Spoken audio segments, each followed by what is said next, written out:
السلام علیکم ورحمۃ اللہ وبرکاتہ۔ دورہ قرآن میں آج ہم 21ویں پارے کا آغاز کریں گے۔ پارہ نمبر 21۔ اعوذ باللہ من الشیطان الرجیم، بسم اللہ الرحمن الرحیم۔ اتل ما اوحی الیک من الکتاب واقم الصلاۃ، اس کی تلاوت کر جو کتاب میں سے تیری طرف وحی کی گئی ہے، اور نماز قائم کر، بے شک نماز بے حیائی اور برائی سے روکتی ہے۔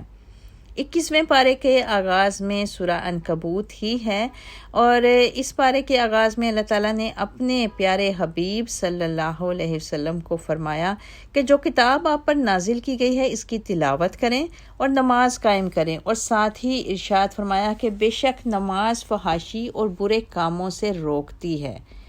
سورہ عنکبوت میں اللہ تعالیٰ نے مزید فرمایا کہ قرآن مجید پر اہل کتاب اور اہل عرب میں سے کئی لوگ ایمان لائیں گے، اور ہماری آیات کا انکار صرف اہل کفر ہی کریں گے۔ اس کے بعد اللہ تعالیٰ فرماتے ہیں کہ آپ پہلے سے نہ کوئی کتاب پڑھتے تھے نہ اپنے ہاتھ سے لکھتے تھے، ورنہ اہل باطل شک کرتے۔ اللہ تعالیٰ کے حبیب پیارے نبی صلی اللہ علیہ وسلم نے کسی مکتب یا مدرسے سے تعلیم حاصل نہیں کی تھی۔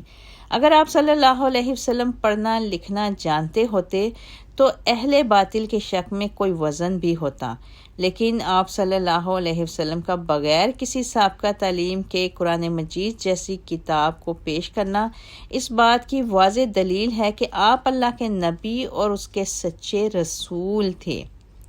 رسول اللہ صلی اللہ علیہ وسلم پر نازل ہونے والے قرآن نے اس دور کے حکماء اور علماء کو ورطۂ حیرت میں ڈال دیا کہ اس طرح کا بلیغ کلام جو ہے وہ ایسی شخصیت نے پیش کیا ہے جنہوں نے پوری زندگی کہیں سے باقاعدہ علم حاصل نہیں کیا تھا، اور پھر غیر متعصب دماغ اور حق پرست دلوں نے فوراً سے پہلے اس حقیقت کو تسلیم کر لیا کہ یہ کتاب کسی انسان کی تحریر کردہ نہیں ہے بلکہ اللہ تعالیٰ کا نازل کردہ کلام ہے، اور ساتھ ہی اللہ تعالیٰ نے یہ بھی ارشاد فرمایا کہ یہ واضح آیات ہیں جن کو اللہ تعالیٰ نے اہل علم کے سینوں میں محفوظ فرما دیا ہے۔ اللہ تعالیٰ کی آیات سے جھگڑنے والے لوگ ظالم اور کافر ہوتے ہیں۔ آگے کی آیات میں پیارے نبی صلی اللہ علیہ وسلم کو اور مسلمانوں کو ہجرت کی تلقین ہوتی ہے۔ جب کافروں نے سرزمین مکہ کو اہل ایمان کے لیے تنگ کر دیا تو اللہ تعالیٰ نے انہیں مدینے کی طرف ہجرت کرنے کی اجازت دی۔ اس کے بعد سورہ روم شروع ہوتی ہے۔ روم کے رہنے والے عیسائی تھے اور ان کا حکمران کیسر تھا، جبکہ ایران میں آتش پرست کسرا کی حکومت تھی۔ کیسر و کسرا کے درمیان کئی مرتبہ جنگیں ہوئیں۔ ان جنگوں میں ایک جنگ 613 اور 614 عیسوی میں بھی ہوئی۔ اس وقت ایران پر خسرو پرویز کی حکومت تھی۔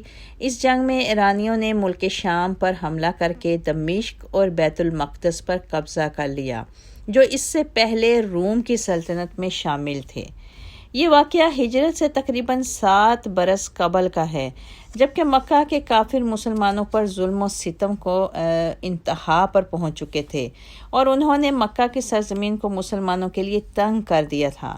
اس فتح پر مشرکین مکہ بہت خوش ہوئے اور مسلمانوں کی دل شکنی کے لیے کہنے لگے کہ تم اور نصارہ اہل کتاب ہو، جبکہ ہم اور ایرانی بت پرست ہیں۔ جس طرح ایرانیوں نے رومیوں کو شکست دی ہے، اسی طرح مسلمان بھی ہمیشہ ہمارے مقابلے میں مغلوب رہیں گے۔ ان کی اس بات کا بنیادی مقصد مسلمانوں کی دل شکنی کرنا اور ان کے حوصلوں کو پست کرنا تھا۔ اس پر اہل ایمان کی حوصلہ افزائی کے لیے پھر اللہ تعالیٰ نے سورہ روم کو نازل فرمایا، جس میں اللہ تعالیٰ نے اس بات کا اعلان فرمایا کہ اہل روم مغلوب ہو گئے قریب کی سرزمین یعنی شام میں، اور اپنی مغلوبیت کے بعد چند ہی سالوں میں غالب آئیں گے۔ پہلے بھی ہر چیز کا اختیار صرف اللہ کے پاس تھا، اور بعد میں بھی صرف اسی کے پاس رہے گا، اور اس دن مومن خوش ہو جائیں گے۔ اللہ تعالیٰ اپنی تائید و نصرت کے ساتھ جس کی چاہتا ہے مدد فرماتا ہے، اور وہ غالب بے حد رحم کرنے والا ہے۔ جب ان آیات کا نزول ہوا تو مشرکین مکہ نے ظاہری حالات کو دیکھتے ہوئے اس کو ناممکن خیال کیا۔ ابی بن خلف تو حضرت ابو بکر صدیق رضی اللہ تعالیٰ عنہ کے ساتھ شرط لگانے پر اتر آیا کہ ایسا ہونا ناممکن ہے۔ کافر اللہ تعالیٰ کی طاقت اور اختیارات سے ناواقف تھے، اس لیے کہ ان کی نگاہ میں صرف ظاہری حالات ہی تھے۔ اللہ تعالیٰ نے ہجرت سے 1 سال قبل ایرانیوں کو کمزور کرنا شروع کر دیا، اور سن 2 ہجری میں ایرانیوں کا سب سے بڑا آتش کدہ بھی رومی فتوحات کی لپیٹ میں آ گیا، اور اسی سال بدر کے مقام میں مسلمانوں کو اللہ نے غلبہ عطا فرمایا، اور مسلمانوں کی خوشیاں 2 چند ہو گئیں کہ رومیوں کی فتح کی اچھی خبر بھی سننے کو مل گئی، اور اللہ تعالیٰ نے مسلمانوں کو بھی کافروں کے مقابلے میں فتح یاب فرما دیا۔ مزید اس سورہ میں اللہ تعالیٰ نے اپنی بہت سی نشانیوں کا بھی ذکر کیا۔ اس کی ایک نشانی یہ ہے کہ اس نے مٹی سے انسان کے خمیر کو اٹھایا، اور اس کی ایک نشانی یہ ہے کہ اس نے ہماری ذاتوں میں سے ہمارے لیے بیویوں کو پیدا کیا جن سے ہم سکون حاصل کرتے ہیں، اور جوڑوں کے دلوں میں ایک دوسرے کے لیے شفقت اور رحمت کو پیدا کیا، اور اس کی ایک نشانی زمین و آسمان کی تخلیق ہے، اور رنگوں اور زبانوں کا اختلاف بھی اللہ تعالیٰ کی نشانیوں میں سے ہے۔ اسی طرح ایک اور نشانی یہ ہے کہ انسان دن اور رات کو سوتا بھی ہے اور محنت بھی کرتا ہے، اور ایک نشانی یہ بھی کہ بجلی کڑکتی ہے جس سے انسان کو فائدے کی امید بھی ہوتی ہے اور تباہی کا اندیشہ بھی، اور پھر وہ آسمان سے پانی کو اتارتا ہے جس سے مردہ زمین زندہ ہوتی ہے۔ اور اس کی نشانیوں میں سے ایک یہ بھی ہے کہ زمین اور آسمان اس کے حکم سے قائم ہیں، اور جب اللہ تعالیٰ قیامت کے دن انسانوں کو آواز دیں گے تو انسان قبروں میں سے نکل کر اس کی پکار پر لبیک کہیں گے۔ آگے کی آیات میں اللہ تعالیٰ نے مسلمانوں کو نصیحت کی کہ قرابت داروں، مساکین اور مسافروں کا حق ان کو دینا چاہیے۔ یہ بہتر ہے ان لوگوں کے لیے جو اپنے اللہ کی زیارت کرنا چاہتے ہیں، اور یہی لوگ کامیاب ہیں۔ اللہ تعالیٰ فرماتے ہیں کہ جو سود انسان کھاتا ہے جس کا مقصد مالوں کو پرورش دینا ہوتا ہے، اس سے مال پروان نہیں چڑھتا، اور جو زکوٰۃ اللہ تعالیٰ کے لیے دی جاتی ہے اللہ تعالیٰ اس میں اضافہ فرماتے ہیں۔ اللہ تعالیٰ اپنی تخلیق کی قوت کو منوانے کے لیے آگے ارشاد فرماتے ہیں کہ اللہ تعالیٰ وہ ہے جس نے تمہیں پیدا کیا ہے، پھر تمہیں رزق دیا ہے، پھر تمہیں موت دیں گے، پھر تمہیں زندہ کریں گے۔ کیا وہ معبود باطل جن کو اللہ تعالیٰ کے ساتھ شریک کیا جاتا ہے وہ یہ کام کر سکتے ہیں؟ اللہ تعالیٰ پاک اور بلند ہے اس چیز سے جن کو شرک کرنے والے اللہ تعالیٰ کے ساتھ جوڑتے ہیں۔ سورہ روم کے بعد سورہ لقمان ہے، اور سورۃ لقمان میں اللہ تعالیٰ نے بتایا کہ کامیابی حاصل کرنے والے لوگ نمازوں کو قائم کرنے والے، زکوٰۃ کو ادا کرنے والے اور آخرت پر پختہ یقین رکھنے والے ہوتے ہیں۔ اللہ تعالیٰ نے مزید بتایا کہ بعض لوگ لغو باتوں کی تجارت کرتے ہیں، اور ان کا مقصد صرف لوگوں کو گمراہ کرنا ہوتا ہے۔ لغو باتوں میں موسیقی، بے راروی پیدا کرنے والا لٹریچر اور مخرب الاخلاق افسانے اور ناول وغیرہ سبھی کچھ شامل ہیں، اور ایسے لوگوں کے لیے اللہ تعالیٰ نے ذلت والے عذاب کو تیار کر رکھا ہے۔ آگے اللہ تعالیٰ نے حضرت لقمان علیہ السلام کا بھی ذکر کیا جن کو اللہ تعالیٰ نے دانائی سے نوازا تھا۔ اللہ تعالیٰ جب کسی کو حکمت اور دانائی دیتے ہیں تو اس کا مقصد یہ ہوتا ہے کہ وہ شخص اللہ کا شکر گزار بندہ بن جائے۔ جناب لقمان علیہ السلام اللہ تعالیٰ کی طرف سے عطا کردہ حکمت کی وجہ سے اللہ تعالیٰ کے شکر گزار رہے، اور حضرت لقمان علیہ السلام خود بھی اللہ کی بندگی میں مصروف رہتے تھے اور اپنے بیٹے کو بھی توحید کی دعوت دیتے رہتے تھے۔ حضرت لقمان نے اپنے بیٹوں کو جو قیمتی نصیحتیں کی ان کا مختصراً جائزہ ہم لیتے ہیں کہ حضرت لقمان نے اپنے بیٹے سے کہا کہ بیٹے شرک نہ کرنا، شرک بہت بڑا ظلم ہے، اور انہوں نے اپنے بیٹے کو والدین کی خدمت کی بھی تلقین کی، نیز اللہ کے علم کی وسعتوں سے آگاہ کرتے ہوئے فرمایا کہ اے میرے بیٹے، اگر رائی کے دانے کے برابر کوئی چیز کسی چٹان کے اندر یا آسمان و زمین میں بھی ہو تو اللہ تعالیٰ اس کو سامنے لائے گا، بے شک اللہ بڑا باریک بین باخبر ہے۔ اس نصیحت کا مقصد یہ تھا کہ انسان کو کوئی بھی عمل کرتے ہوئے یہ بات ذہن میں رکھنی چاہیے کہ اللہ تعالیٰ انسان کو بڑی باریک بینی سے دیکھ رہا ہے۔ آپ نے اپنے بیٹے کو یہ بھی حکم دیا کہ اے میرے بیٹے، نماز قائم کرنا اور بھلائی کا حکم دینا اور برائی سے رکنا اور تمہیں جو تکلیف بھی پہنچے اس پر صبر کرنا، بے شک یہ بڑی ہمت والے اور ضروری کام ہیں۔ آپ نے اپنے بیٹے کو مزید یہ نصیحت کی کہ لوگوں سے اپنا چہرہ پھیر کر بات نہ کرنا اور زمین پر اکڑ کر نہ چلنا، بے شک اللہ تعالیٰ اکڑ کر چلنے والے متکبرین کو پسند نہیں کرتا، اور اپنی چال میں میانہ روی اختیار کرنا اور اپنی آواز کو پست رکھنا، بے شک بدترین آواز گدھے کی آواز ہے۔ اس سورہ کے آخر میں اللہ تعالیٰ نے غیب کی ان 5 باتوں کا ذکر کیا ہے جن کو صرف وہ اللہ ہی جانتا ہے۔ اللہ تعالیٰ فرماتے ہیں ان اللہ عندہ علم الساعہ، بے شک اس کے پاس قیامت کا علم ہے، اور وہ جانتا ہے بارش کب ہوگی، اور وہ جانتا ہے جو ماں کے رحم میں ہے، اور کسی نفس کو نہیں پتا کہ وہ کل کیا کر سکے، اور کوئی نہیں جانتا وہ کس زمین میں مرے گا۔ ان تمام باتوں کا علم صرف باخبر اور علم رکھنے والے اللہ کے پاس ہے۔ اس کے بعد سورۃ سجدہ ہے۔ سورۃ سجدہ بھی بڑے مقام و مرتبہ والی سورت ہے۔ اس کی عظمت اور فضیلت اس سے پتہ چلتی ہے کہ رسول اللہ صلی اللہ علیہ وسلم ہر رات سونے سے پہلے اس کی اور سورہ ملک کی تلاوت فرمایا کرتے تھے۔ رسول اللہ صلی اللہ علیہ وسلم اس وقت تک نہ سوتے جب تک سورۃ السجدہ اور سورۃ تبارک الذی تلاوت نہ فرما لیتے۔ اسی طرح رسول کریم صلی اللہ علیہ وسلم جمعہ کے روز نماز فجر کی پہلی رکعت میں بھی سورۃ السجدہ اور دوسری رکعت میں سورہ الظہر کی تلاوت فرمایا کرتے تھے۔ سورہ سجدہ میں اللہ تعالیٰ نے بتایا کہ ہم نے ملک الموت کی ڈیوٹی انسانوں کی روحوں کو قبض کرنے پر لگائی ہے۔ اس سورہ میں اللہ تعالیٰ نے جنت کی نعمتوں کا ذکر کرتے ہوئے بتایا کہ کسی انسان کو علم نہیں کہ اللہ تعالیٰ نے اس کی آنکھوں کی ٹھنڈک کے لیے کیا اہتمام فرمایا ہے۔ اللہ تعالیٰ نے آگے بتایا کہ مومن اور گناہ گار برابر نہیں ہو سکتے۔ مومن کا مقدر جنت، جبکہ سرکشی اور نافرمانی اختیار کرنے والوں کا مقدر جہنم کے انگارے ہیں۔ اللہم اجرنا من النار، آمین۔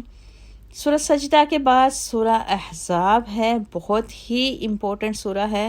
سورہ احزاب میں اللہ تعالیٰ نے فرمایا ہے کہ منہ بولا بیٹا حقیقی بیٹا نہیں ہوتا، اس لیے کسی کے نسب میں تبدیلی نہیں کرنی چاہیے، اور اس طرح اگر کوئی اپنی بیوی کو اپنی ماں کہہ دے تو وہ اس کی ماں نہیں ہو جاتی۔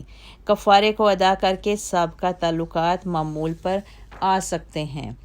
اور مزید اس صورت میں اللہ تعالیٰ نے پیارے نبی صلی اللہ علیہ وسلم کی ازواج مطہرات ام المومنات کے مقام کی بلندی کا ذکر کیا کہ نبی کریم صلی اللہ علیہ وسلم کی بیویاں مومنوں کی مائیں ہیں۔ ہر مومن اور مسلمان کے لیے ازواج مطہرات کا احترام ضروری ہے۔ سورہ احزاب میں اللہ تعالیٰ نے جنگ خندق کا ذکر کیا ہے، جس میں کافروں کی افرادی قوت دے کر منافقین کے دلوں پر ہیبت طاری ہو گئی تھی، جبکہ اہل ایمان پوری استقامت کے ساتھ میدان میں ڈٹے رہے۔ 24,000 کے لشکر جرار نے مدینہ پر حملہ کیا، اور رسول کریم صلی اللہ علیہ وسلم کے ساتھ صحابہ کرام کے علاوہ 1700 یہودی حلیف تھے۔ 1700 حلیف اتنی بڑی فوج کو دیکھ کر بھاگ گئے۔ اب رسول اللہ صلی اللہ علیہ وسلم کے ہمراہ صرف جان باز مسلمانوں کی ایک مختصر سی جماعت رہ گئی، یعنی جن لوگوں نے ساتھ چلنے کا ارادہ اور عزم کیا تھا، جو یہودی تھے، وہ سب علیحدہ ہو گئے۔ مسلمانوں نے جب اللہ کی ذات پر بھروسہ کیا تو اللہ تعالیٰ نے تیز آندھیوں اور فرشتوں کی جماعتوں کے ذریعے سے اہل ایمان کی مدد فرمائی، اور کافر کثرت تعداد اور وسائل کی فراوانی کے باوجود ذلت اور شکست سے دوچار ہو کر بھاگ کھڑے ہوئے۔ اس بارے میں اللہ تعالیٰ نے یہ بھی ارشاد فرمایا کہ جس کو اللہ تعالیٰ سے ملاقات اور یوم حساب کی آمد کا یقین ہے، اس کے لیے رسول اللہ کی زندگی بہترین نمونہ ہے۔ پیارے نبی صلی اللہ علیہ وسلم ہر شعبہ زندگی میں ہمارے لیے نمونے کی حیثیت رکھتے ہیں، اور گھریلو زندگی، سماجی زندگی، انفرادی زندگی، اجتماعی زندگی، غرض ہر قسم کی طرز زندگی میں ان کی ذات ہمارے لیے بہترین نمونہ ہے۔ سورہ احزاب میں اللہ تعالیٰ نے اس بات کا بھی ذکر کیا کہ ایک موقع پر امہات المومنین نے اپنے گھریلو اخراجات میں اضافے کا تقاضا کیا، جس پر رسول اللہ صلی اللہ علیہ وسلم نے اپنی ازواج کو اختیار دیا کہ وہ آپ صلی اللہ علیہ وسلم کی رفاقت میں سادہ زندگی بسر کرنے کو چن لیں، یا نبی کریم صلی اللہ علیہ وسلم انہیں دنیا کا مال دے کر اچھے طریقے سے رخصت کر دیں گے۔ تمام ازواج مطہرات اپنے مطالبے سے دستبردار ہو گئیں اور دنیا کی زیب و زینت کے مقابلے میں رسول اللہ صلی اللہ علیہ وسلم کی ہمراہی میں گزارے جانے والی زندگی کو اختیار کیا اور آخرت کی کامیابیوں کو اپنا مقدر بنا لیا۔